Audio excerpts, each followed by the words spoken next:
I am super excited today to have as a speaker, as a guest, Dee Omar.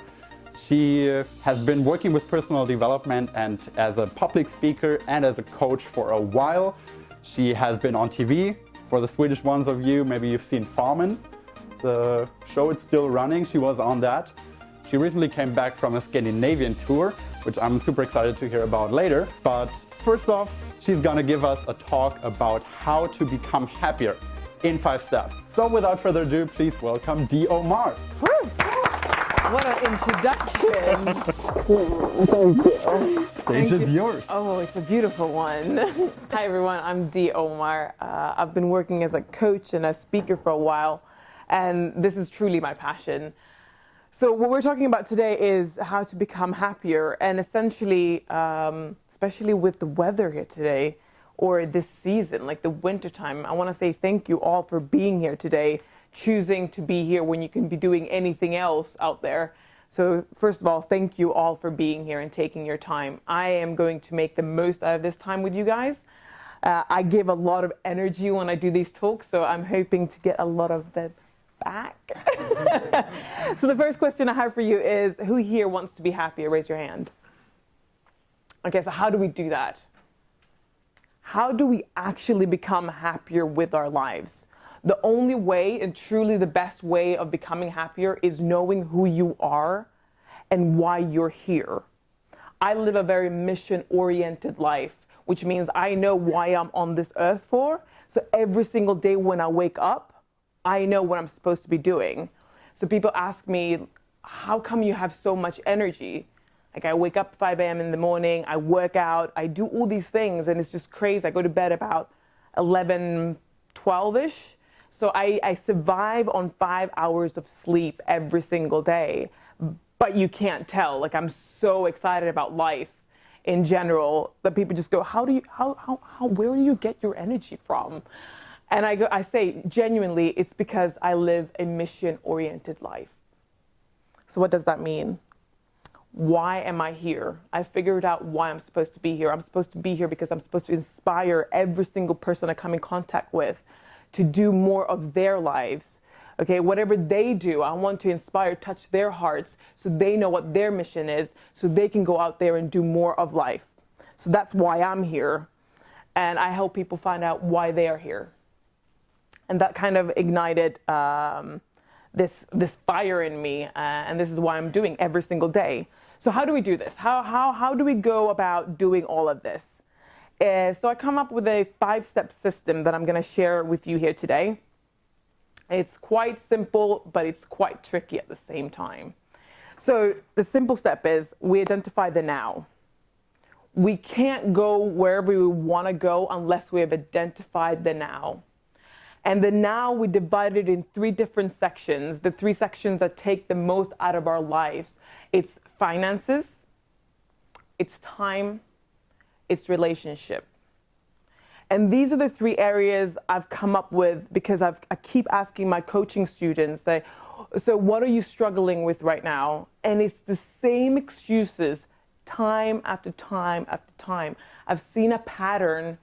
And I go, okay, so it's the 3 sections. They always say, well, I don't live my dream life because I can't afford it. So finances. I don't have time. I work. I have kids. I'm married. I've got all these things. Time. And then they say, I don't know the right people. I don't know who I'm supposed to contact in order to get that one step ahead. Relationships. So we identify the 3 areas of your life that people struggle with the most: time, finances, and relationships. And we identify them and we structure them. Okay, what takes my energy and what gives me energy in all of these 3 sections, right?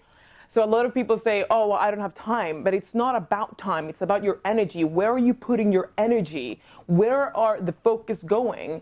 Right? What are the things that you do that take your energy? But more importantly, what are the things you don't do that take your energy? You need to start identifying those in order to know what your input of energy and what your output of energy is. Because if you, at the end of the day, are exhausted, it means you put so much time and effort in things that take your energy and not enough time on the things that give you energy. You have refocused your energy in the wrong places. We need to start figuring it out, okay? So we can get a cash flow positive of your energy flow. It's critical. The second you start doing that, oh my God, you'll get so much energy in your life.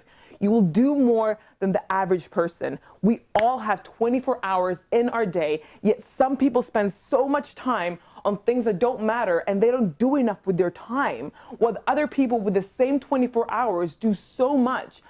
Why is that? I get so frustrated with the potential of human possibilities, and the outcome is so little.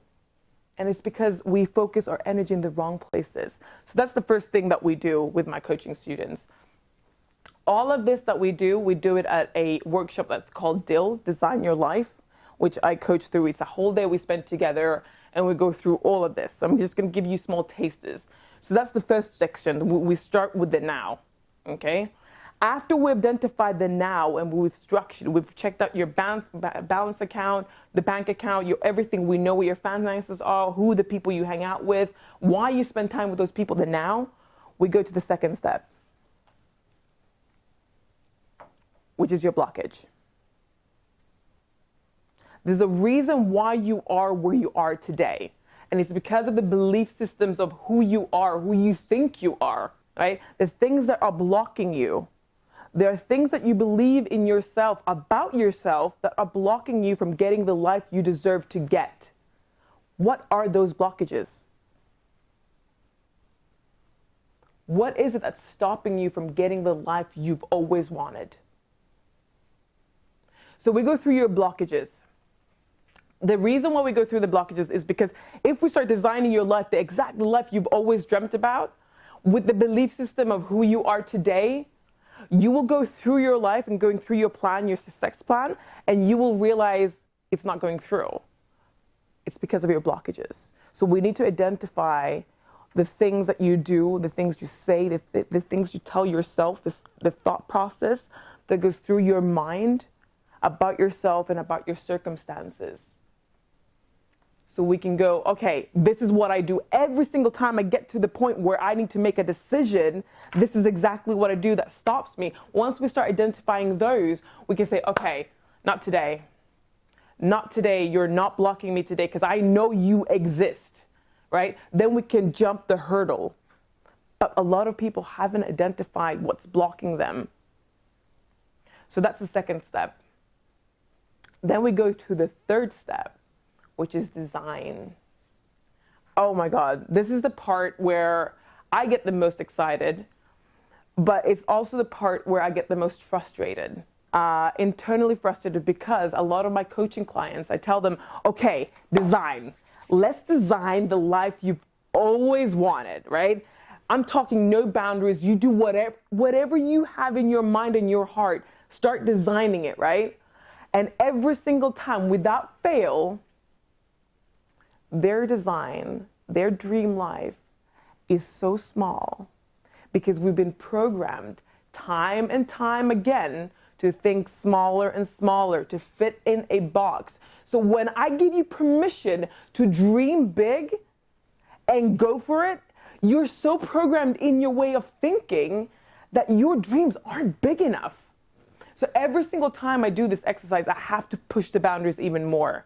I have to push my clients even more. They say, I want this. I'm like, what if this was possible? I push the boundaries even more. This is my job. This is what I'm doing, right? Because I want you to start dreaming to the point where people look at you and go, you crazy. You genuinely, how are you supposed to do that? If your dreams don't scare you, they're not big enough. I've heard this, I think the first time I saw it was in a YouTube video, and I went, oh, my dreams don't scare me. They're so realistic that I could obtain them with a 12-step program. And if you know exactly how you're supposed to do to get to your dream, it's not big enough. I want you to start dreaming big, like really big. So that's what we do in the design process, right? We start thinking beside the box, outside the box. We push the boundaries and we dream big. So that's the third step. Then we got the fourth. The fourth is belief. We're talking about the belief system, the new belief system you need to have in order to live the life you've always wanted.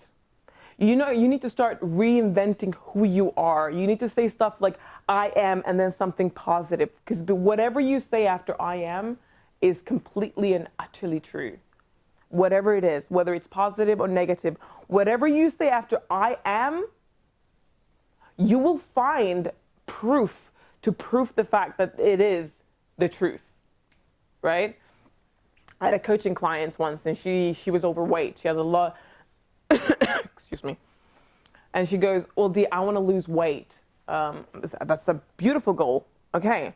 So I start to decipher her belief system about herself. And she goes, well, I've lost a lot of weight, but I always regain the weight. And I get so frustrated because of this. And she's like, why is that, Dee? Why is it every time I can't lose weight? It's physically possible. I've done it. And she shows me a picture. She looks absolutely stunning. And I say, that's brilliant. But then I gain it again. And I after about maybe 20 minutes of coaching, I say, the reason why you keep gaining the weight is because the belief system that you have about yourself is that you are fat. That's the first thing you said to me. I am fat, I want to lose weight. You have identified yourself as a fat person. Therefore, everything you will do will reinforce and will try to prove the fact that you are fat, right? You're not fat. You have weight. You have extra weight. Yes. I'm not going to deny you that. I'm not going to tell you, I'm not going to lie to you. You have extra fat, but you aren't fat. I don't go around walking saying, I am a toe. I have a toe, right? You have fat, but you aren't fat. Likewise, I'm not a toe. I don't walk around saying I'm a toe. And she started laughing because it was so obvious to her then when you put it in that context. But she does it with other things, right? So we start working with that. So we need to start re-identifying how you see yourself and what you say about yourself. It's super important because without that, we won't go anywhere, right? And then we've got the 5 and the 5th final step, which is the do, the action plan, the things that you need to have, the things that you need to do in order to get the life you've always wanted.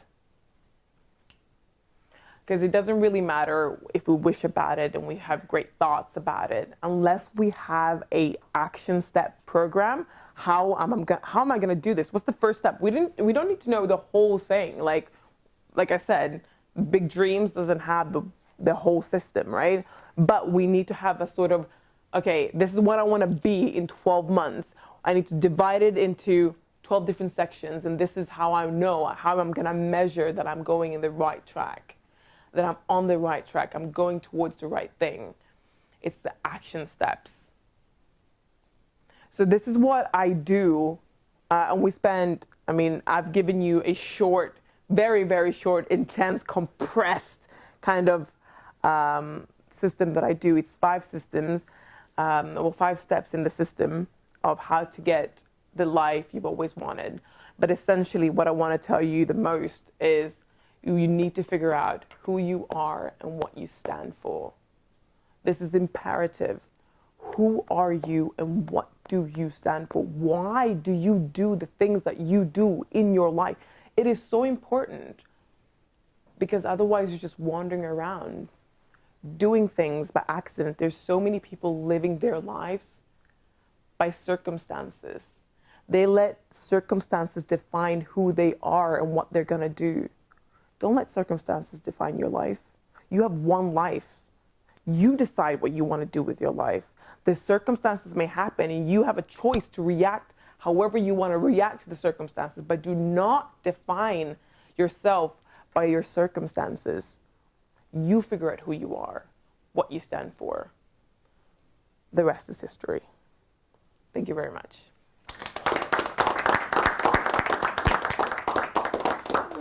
Thanks a lot. Yeah. So the way we set up this meeting is that the first part was the speech, and we already got a lot out of that, but I know there's so much more that we can dig into this topic, and happiness is such a big and essential part of personal development. Right. I would say the most important part, and everything else revolves around it.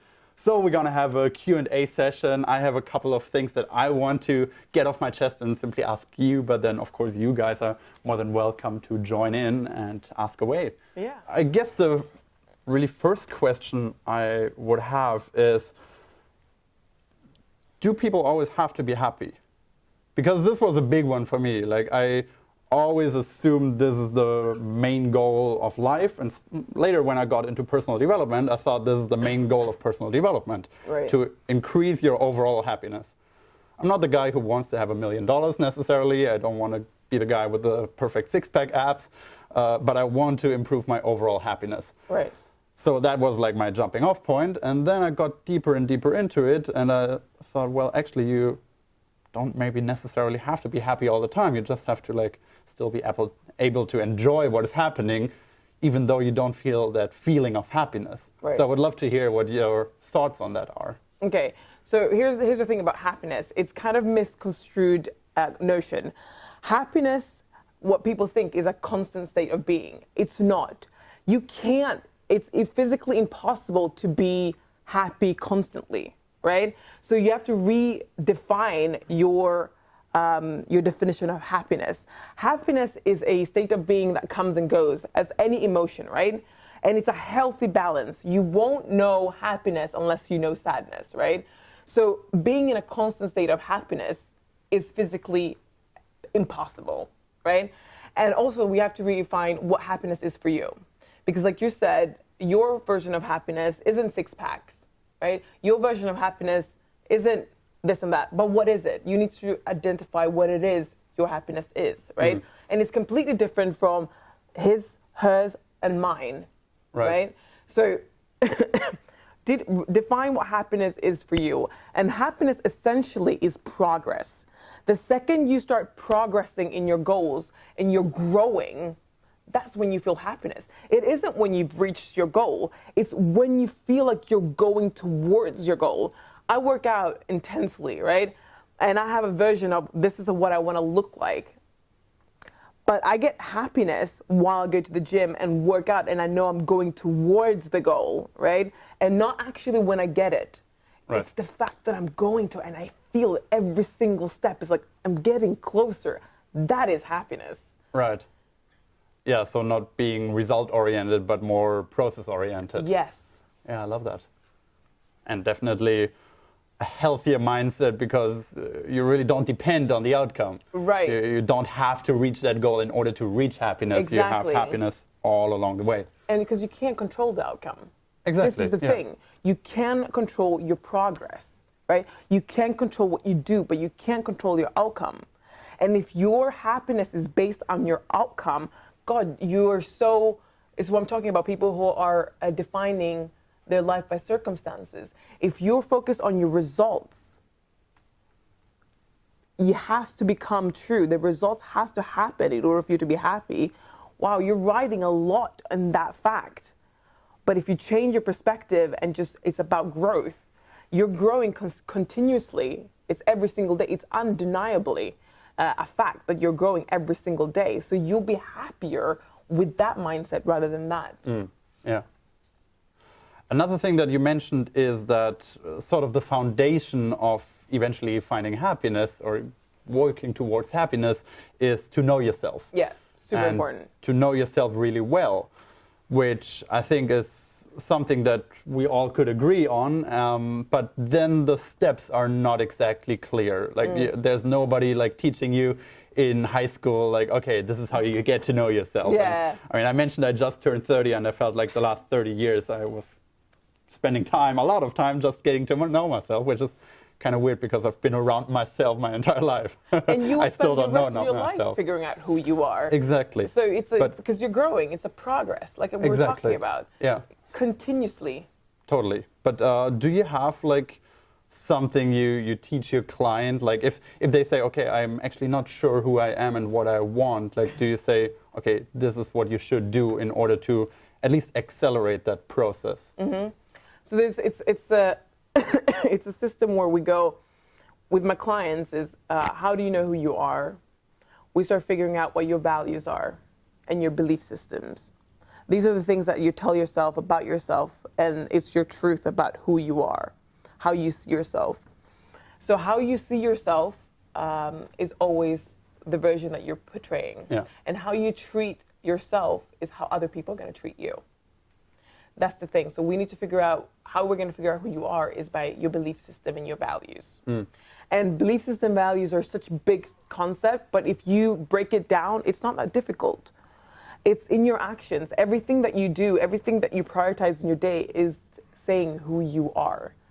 So if you don't like the results in your life, change who you are. And you can change like that. Tony Robbins taught me this. If you don't like who you are, it doesn't take 10 years, 5 years to change who you are. It takes a moment. You can change the way you think about yourself and who you define yourself to be like that in a moment.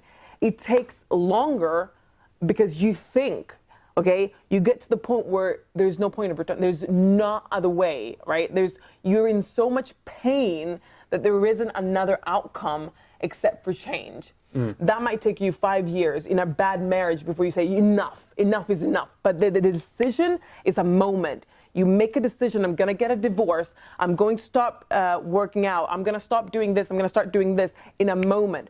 But before you get to that point, there's a lot of pain you accumulate, and that could take years. And you think, oh, it took her 10 years to change herself. No, it took her a moment to change herself. Yeah. She just had to realize and make the damn decision and stick to it. Right. Yeah.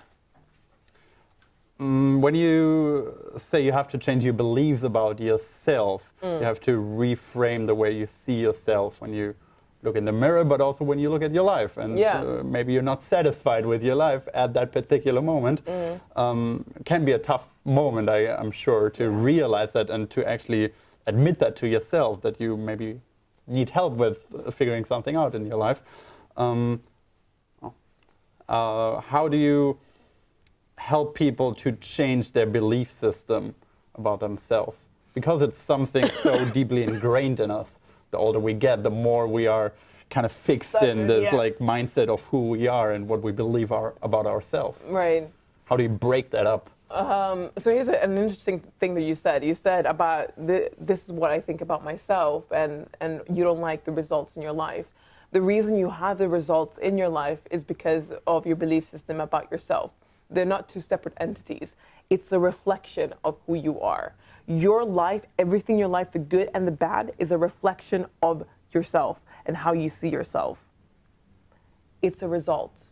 So a lot of people try to fix the result, right? But they're not fixing the root of the problem. So the reason why you have this is because of something deeper. And you try to fix the result without fixing the actual problem, you're just going to have different results to the same problem. There's a reason why you procrastinate. Find out what that reason is. Instead of trying to fix the procrastination part, you're trying to get scheduling things, you try to take like workshops about how to maximize your time or better. You're fixing results. You're not fixing the actual problem. Can you see that? What people will try to fix result instead of the problem. So this is what's really important, what you just said there. But how we change the behavior in your value system and how you look at yourself, there's two ways. We can work it intellectually. So this is who I am. We look at your behavior, what you do. That's a reflection of how you see yourself and your values. But most people, it works best subconsciously. So I put them in a state of meditation. I put them in a state of subconsciousness. And that's when I start to rewire. Because you have a guard on yourself of who you are. You're protecting who you are. It's what you've built your whole life.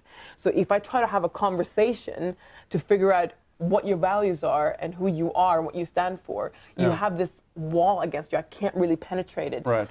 But if I put you in a state of subconsciousness and meditation, I can go through it easier, and we can get down to what you are, who you are, and what you believe in. Right. And I guess it makes sense that people protect who they are because, on the other hand, as you said, you need to know who you are in order to advance in life, to find happiness, to reach your goals, to enjoy everything that is happening to you. You have to know who you are. So if somebody comes in there and is like, okay, actually this and this and this, we have to change about who you are, it can be a little bit intimidating. Yeah. Yeah. You protect it with all your life because it's who you are. Somebody's trying to and there's a reason why you've become that way. So all of these behavioralism you've had since childhood, a lot of the things have accumulated since you were small, and you use these things because they were serving you when you were a child, right?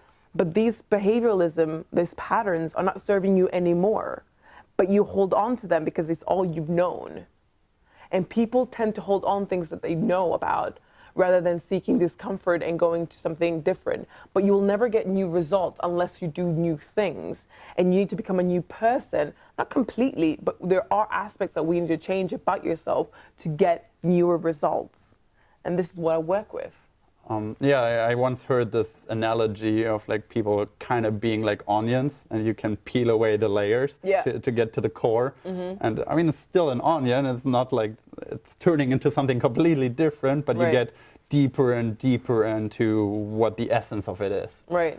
I think that's one of the most fascinating parts of being a coach, to be able to see that in a person before they can even see what maybe the issue be or who they can be if they just dream big enough, as you said. It's a beautiful thing. Yeah.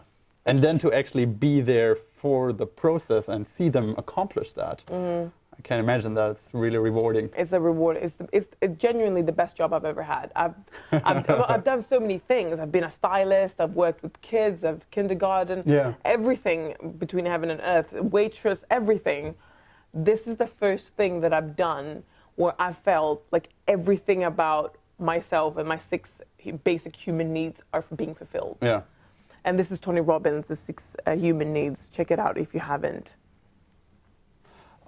Since we just got into your more personal life or what you've done in the past, just out of curiosity, what does your version of happiness look like now? Like how did it change over time? How big are you dreaming for the next 10, 15 years? It's big, baby. Somebody's saying that everybody's not dreaming big enough. I want to hear some big fucking dreams now. Put myself in quite a pickle, huh? No, really, my version of happiness is I am actually living it. Yeah. I'm genuinely living it. Like, it's a weird feeling because I've come from depression. I've come from suicidal depression where I've genuinely came to a point where I didn't feel there's a reason to live, where I just wanted to take my life. And the only reason why I didn't take my life is because I couldn't inflict the pain of me killing myself to the people that I loved, right? The pain that I would leave them with, I couldn't leave with that, in my mind. So I couldn't commit suicide. But it was to the point where I actually contemplated how I'm going to do it. Not if I'm going to do it, how I'm going to do it.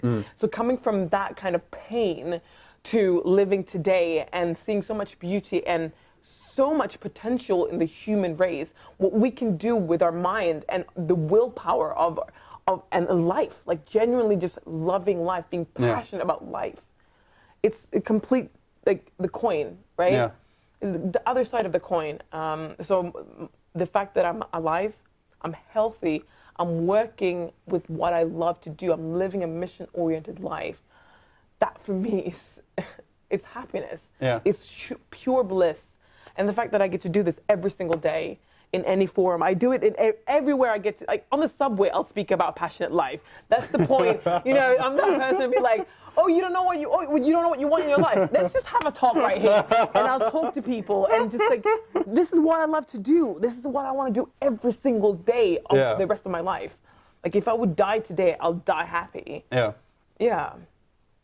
That's really cool to see that process in yourself as well. It gives me hope. Yeah. So when people say, I can't do this, I'm like, girl, you can. You just have to ignite the fire in you. You can, because I've seen the other side of it. I've seen what you can come out of. Yeah. And what you can become. And this is just the beginning point for me. Like I said, I'm dreaming big.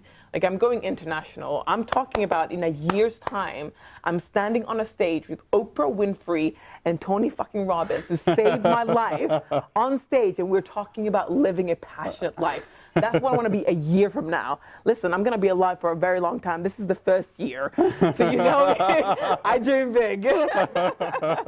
Only getting bigger from there. Babe, I'm telling you, I'm going for the stars. I'm going to change so many. I'm going to change so many people's lives. I'm going to touch so many people with the power of speech. This is what I want to do. This is what I was born to do.